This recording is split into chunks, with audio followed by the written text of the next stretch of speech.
Today we'll be speaking about the Rustler, a ferry, a steam ferry that operated along the Miramichi River and the namesake of our current ferry to Beaubears Island. So we know that the Rustler actually visited Beaubears Island on at least a few occasions, as you can see in this photograph of the picnic that you're seeing, and of course the Rustler itself in the background. The Rustler was launched in 1891. It was part of the Russell Steamship Company, and this company had in fact launched the Lady Dufferin in 1874, and it was the main steam ferry that took folks from Newcastle to Nelson and vice versa. But now the Rustler was the pride of the new line.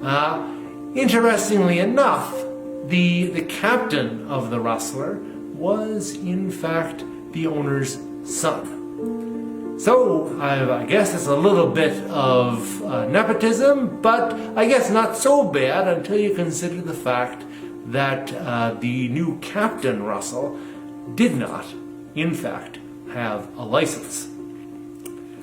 In 1893, in September of 1893, the Rustler struck Kerr's Wharf one evening, and quite unfortunately, 2 passengers died in the wreck.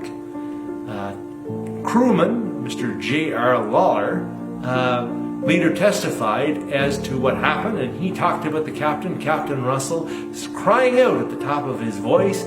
He's in the midst of this terrible accident, and that both men found Mary Morrison pinned underneath a 16-inch square timber beam, which had crushed her and unfortunately cost her life. Captain Russell was later charged with negligence and with manslaughter, and though the charges were later dropped, he was no longer, of course, the captain of the Rustler, and would later go on as an agent for Irving Oil. By 1907, Spurian Amos was the captain of the Rustler, and in these years, for obvious reasons, the licensing of ship's captains was much more strictly enforced. By 1910, the Rustler was in fact sold to the Newcastle Steamship Company. And interestingly enough, the president of that company, Patrick Hennessy, a former mayor of Newcastle, was in fact a former worker at the Beaubears Island shipyard. So there you go. So today, the Rustler is, of course, the name of our ferry, which takes folks from here in the Interpretive Center in Nelson over to Beaubears Island.